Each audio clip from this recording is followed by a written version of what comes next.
Bienvenidos a una nueva emisión de su programa Entrevista. En esta ocasión se encuentra con nosotros Antonio Mazzitelli, quien desde septiembre de 2009 se desempeñara como representante de la Oficina de las Naciones Unidas contra la Droga y el Delito, y quien después de 8 años está por dejar este cargo en la oficina desde México. Antonio, muchas gracias por estar con nosotros. No, gracias a ti, es un placer estar contigo. El placer es todo nuestro. Comenzar preguntándote, al término de estos 8 años, en el balance que tú puedes hacer sobre tu cargo, ¿has cumplido todos los objetivos que tenías marcados al frente de esta oficina? Bueno, yo diría personalmente sí. Claro, el cumplimiento de mis objetivos es nada comparado a lo que son los objetivos que tiene la oficina.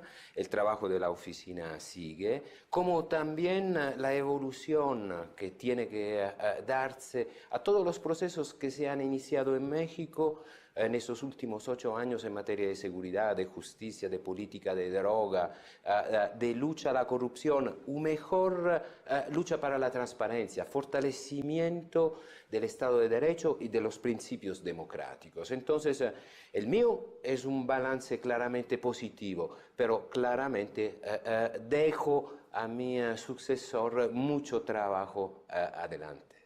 ¿Qué enseñanzas sobre el narcotráfico, sobre la forma en que funciona el narcotráfico en México, has aprendido? He aprendido mucho y también he sido testigo, yo diría, de un crecimiento del entendimiento por parte de México, por parte de la academia, por parte de las instituciones, de lo que es verdaderamente narcotráfico y lo que es crimen organizado. Yo diría que eso es uno de los elementos que más me ha enriquecido en esos 8 años. De un lado hay el narcotráfico, pero del otro lado hay el crimen organizado y la evolución de los grupos del crimen organizado. Y en estos 8 años hemos visto, he sido testigo de esta evolución, que es desafortunadamente una evolución brutal, muy violenta, y que no está relacionada exclusivamente con México. México sí, es la patria de los grandes carteles, pero también en México hoy en día los grandes carteles de narcotráfico, eso es, operadores que mueven un producto, 2 productos, de un punto a otro. El trabajo del narcotraficante ha evolucionado hacia formas de crimen organizado que son completamente diferentes. Un narcotraficante cuida una ruta, una línea. El crimen organizado hoy en día trata de ocupar el territorio, no se trata de mover un producto, se trata de aprovechar, ocupar actividades, mercados ilícitos, criminales, como el mercado de la droga, pero también lícitos. Toma, por ejemplo, todo el tema del robo de combustible y las organizaciones criminales hoy en día que entran en este mercado de un producto que es un producto lícito. Como me estabas explicando esa diferencia entre el narcotráfico y el crimen organizado, aquí en México y otros funcionarios, incluso extranjeros, suelen relacionar el consumo de drogas con situaciones de violencia. ¿Esta es una relación también adecuada o hay algo que los diferencie? No, claro. Eso es, el narcotráfico, el mercado de la droga no es una explicación a la violencia. Te doy un ejemplo muy claro. Estados Unidos consuma, para decir, 10 veces lo que consuma México. Entonces, el mercado de droga en Estados Unidos es 10 veces más grande, pero las tasas de violencia son mucho más reducidas. Del otro lado, entonces, no es el narcotráfico, no es el mercado que genera violencia. Del otro lado, lo que es cierto es que este mercado puede contribuir a la generación de la violencia, depende de los actores, como también quien consuma, eso es uno de los efectos del consumo, en particular del abuso, es la generación de violencia, sobre todo cuando hablamos de algunas drogas. Hay drogas que generan adicción y con la adicción en muchos casos se acompañan situaciones de violencia. una parte de la violencia, del crimen de foro común que hoy en día vive México, puede estar relacionada a situaciones de abuso y de dependencia por parte de los asaltantes. John Kelly, el secretario de Seguridad Nacional de Estados Unidos, afirmó recientemente que la fuente de todos los problemas de drogas es Estados Unidos, es la demanda que existe en este país. ¿Tú concuerdas con él? ¿Es realmente la causa de todos estos males Estados Unidos? Estados Unidos es un enorme mercado. Entonces, la demanda de Estados Unidos seguramente tiene un impacto en todo lo que es el desarrollo de la cadena de producción. La cocaína se produce solamente en 3 países de América Latina. Entonces, es cierto que la demanda de Estados Unidos es una demanda muy importante, al mismo nivel de la demanda de Europa hoy en día. No sabría cuantificar, pero seguramente Estados Unidos y Europa representan la gran mayoría de la demanda de cocaína. Entonces, toda la industria de la cocaína, desde la producción, el tráfico, hacia el mercado final de destino, seguramente es impactado por la demanda de estos grandes mercados. Pero, desafortunadamente, hoy en día, como Naciones Unidas, lo que estamos observando es que estos mercados están creciendo. El mercado de países como Brasil, como Colombia mismo, hoy en día son mercados importantes para la misma industria de la cocaína.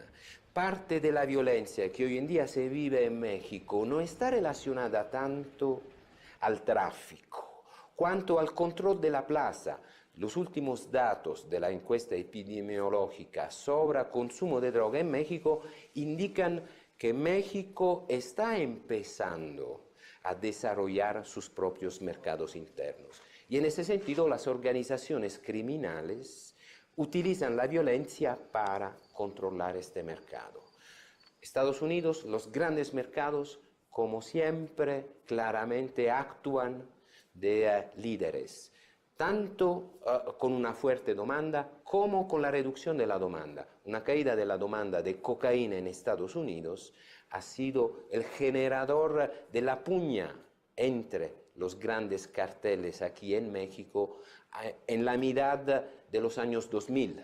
Los grandes carteles, la demanda de cocaína en Estados Unidos se redujo del más del 50%, entonces había menos dinero para quien ya operaba. Y con menos dinero los carteles empezaron a luchar entre ellos para conservar sus cuotas de mercados o conquistar nuevas cuotas de mercados, de un mercado pero siempre más chico. Entonces, en ese sentido, claramente sí. Pero del otro lado, no es suficiente hablar del mercado de Estados Unidos para entender dinámicas de violencias que viven países como México hoy en día. ¿Qué interés ha percibido de parte del actual gobierno mexicano para combatir al narcotráfico? No, mucho, como te estaba diciendo, una de las enseñanzas que me llevo conmigo es este desarrollo de entendimiento, del crecimiento que independientemente de los flujos transnacionales, de los mercados transnacionales del crimen, lo que de verdad interesa y es prioridad para las instituciones mexicanas es la seguridad de sus propios ciudadanos. Te doy otro ejemplo. Cuando los grandes carteles mexicanos estaban en el auge, en el top de su expansión, la tasa de homicidio aquí en México era la tasa más baja que México había nunca experimentado. Eso es, grandes flujos de droga, grandes flujos de dinero y adentro de este contexto una violencia muy reducida.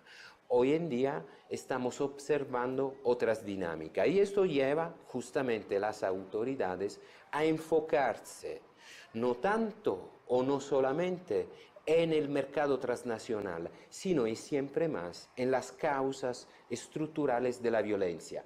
Lo que el ciudadano quiere es seguridad en su casa frente a un crimen organizado siempre más predatorio, siempre más violento.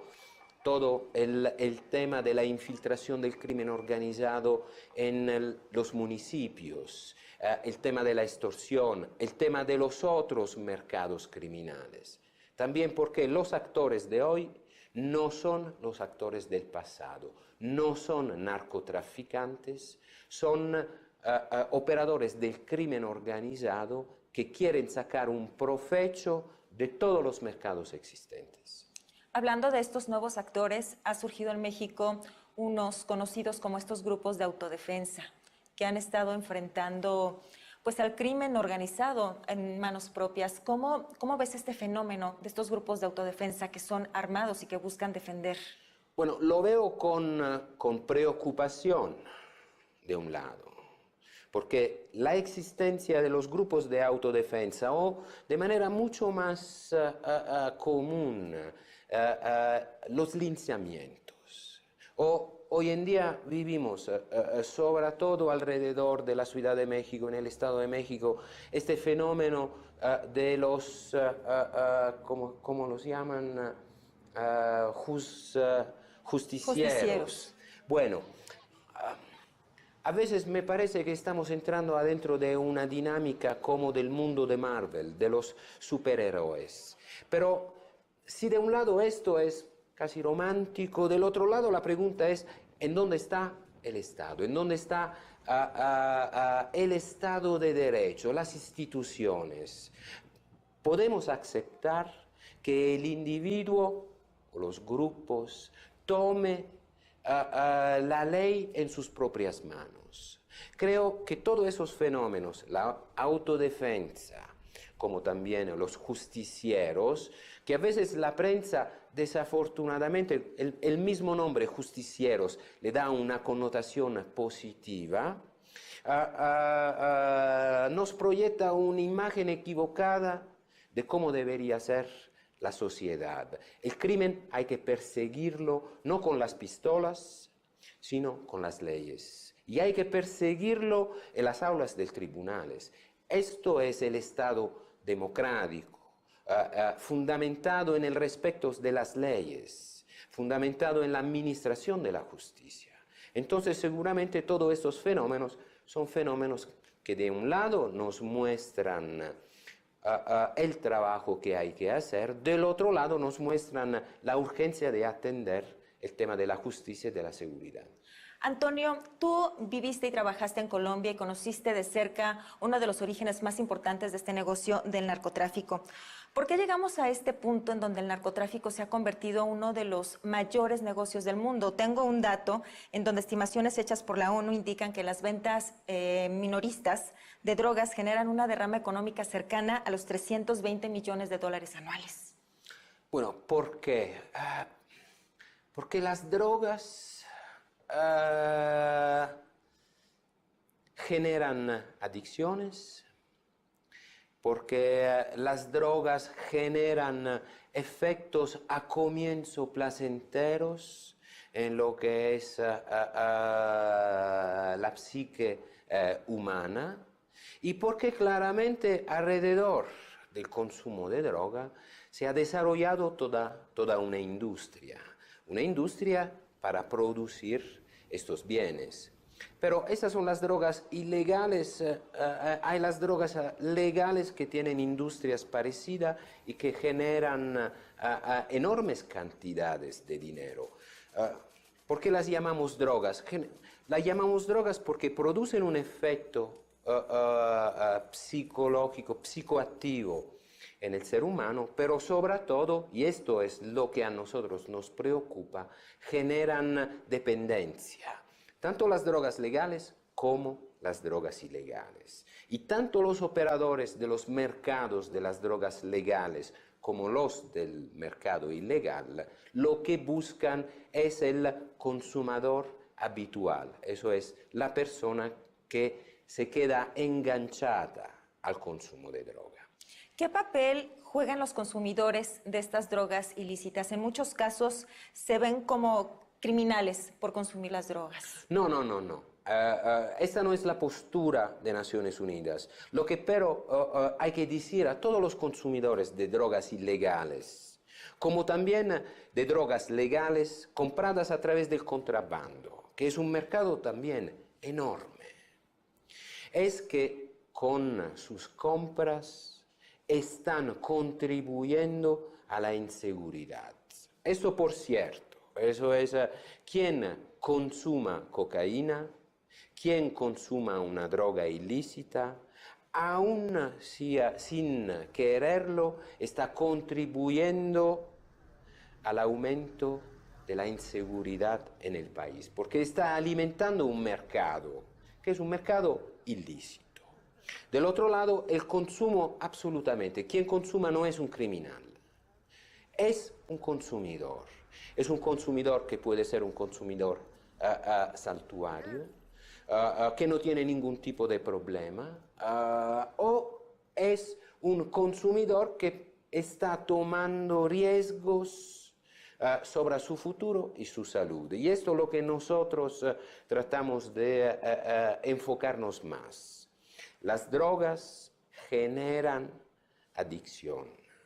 El mercado de las drogas se fundamenta en el consumidor habitual. El interés de todo operador de mercados de droga es desarrollar una base amplia de consumidores que cada día compren su producto. Y hay drogas más o menos adictivas. Algunas, la adicción se desarrolla más difícilmente, otras se desarrolla mucho más rápidamente. Así como hay individuos, y esto nadie lo puede saber, que son más inclines, más a riesgo de desarrollar adicción a un producto, y otros que pueden consumir cualquier tipo de producto sin desarrollar ninguna adicción. Pero esto, desafortunadamente, se sabe después. Y mirando desde una perspectiva de salud, la postura de Naciones Unidas, o sobre todo de la Comisión de Estupefacientes, los gobiernos, y también de la Oficina de las Naciones Unidas contra la Droga y el Delito, como también de la Organización Mundial de la Salud, es evitar que esta población de consumidores adictos con problemas aumente, porque eso es un problema individual, social y a nivel mundial. Usted ha hablado sobre la necesidad de una política sobre drogas que esté fundamentada en el derecho a la salud. Claro. ¿En qué consistiría? Bueno, lo repito. Primero, no a la criminalización del consumidor. Segundo, tampoco a la demonización de la sustancia. Las drogas no son malas por sí. Son como las armas. Es como la energía nuclear. No es mala porque es mala. Su uso es malo. Un cierto tipo de uso es malo. Entonces, las drogas, en muchos casos, ahora mi oficina, por ejemplo, con Fonsalud, con Cofepris, con la Secretaría de Salud, está apoyando un programa que facilita el acceso a la morfina, pero para uso farmacéutico, para el tratamiento del dolor, para garantizar una muerte digna a quien está en sufrimiento, a quien sufre y a su familia. Las drogas sirven, las drogas ayudan, pero tienen que ser administradas con un objetivo y sobre todo con mucho cuidado porque son productos peligrosos. Así como las armas. Las armas sirven, se necesitan las armas, pero hay que evitar que las armas caigan en las manos de quien abusa de las armas. De allá una política de droga enfocada en la salud, que de un lado pueda garantizar el acceso a las drogas para quien las necesita y que del otro lado pueda prevenir el mal uso de las mismas. Mal uso que genera problemas de salud, que genera problemas sociales, que genera problemas de orden público y de seguridad, porque desarrolla mercados. Si todos los países despenalizaran las drogas, ¿crees que acabaría el problema del narcotráfico? Mira, aquí también hay que hacer, yo soy un especialista, algo es la despenalización. Y la gran mayoría de los países, cuanto menos de los países a democracia avanzada, ya han despenalizado el consumo de las drogas. Eso es que el consumidor no es considerado un criminal y no va a la cárcel por el simple hecho de estar consumiendo. Aquí en México el uso de droga es despenalizado. Otra cosa es decriminalizar la producción, la venta de drogas. Esto es otro elemento y seguramente, bueno, si se decriminalizan las drogas y se legaliza la producción, además exclusivamente a fines recreativos, la morfina.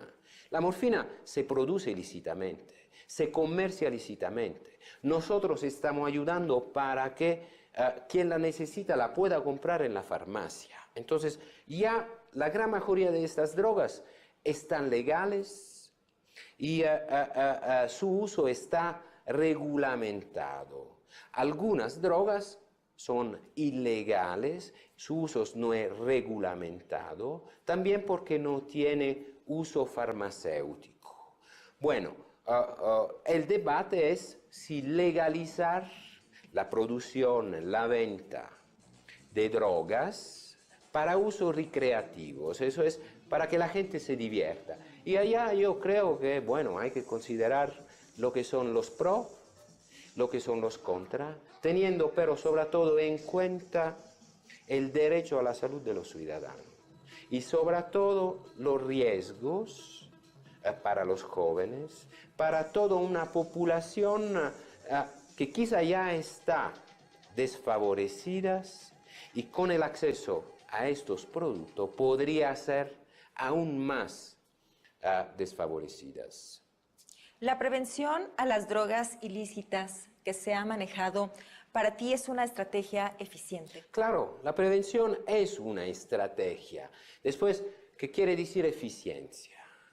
La prevención lo sabemos muy bien, todo tipo de prevención, como así la educación, son instrumentos que requieren medio-largos plazos para generar resultados. Un niño entra a la escuela a 5 años y un ciudadano, un operador, un especialista, un trabajador especializado sale de la escuela a los 14, a los 15, a los 18 o si va a la universidad a los 22. Eso es, son 15 años de inversión en donde el Estado, la sociedad invierte en la educación. Lo mismo para la prevención. Las campañas de prevención, eso es como eventos, no pueden tener resultados en el largo plazo. Las campañas de prevención continuas durante 10, 15 años impactan sobre la cultura y el entendimiento del ciudadano.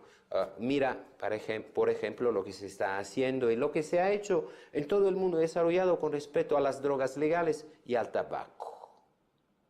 Tabaco.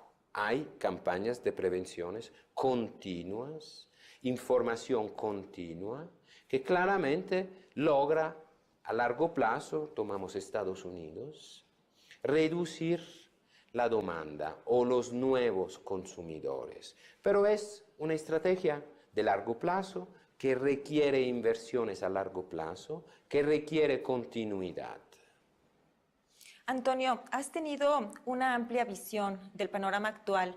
que se vive en México a lo largo de estos años de tu estancia y de estar al frente de esta oficina de las Naciones Unidas, ¿consideras que el desafío más importante de este país es la guerra contra el narcotráfico? ¿O cuál sería el desafío más importante? No, yo no creo. La guerra al narcotráfico es nada más que un elemento de un desafío mucho más grande que justamente tanto las instituciones como la academia, como los periódicos, como la sociedad civil, una sociedad civil siempre más pujante, atenta aquí en México, ha puesto y sigue poniendo sobre la mesa, que es la consolidación del Estado democrático, un Estado que sea transparente y que sea fundamentado en el derecho, el Estado de Derecho.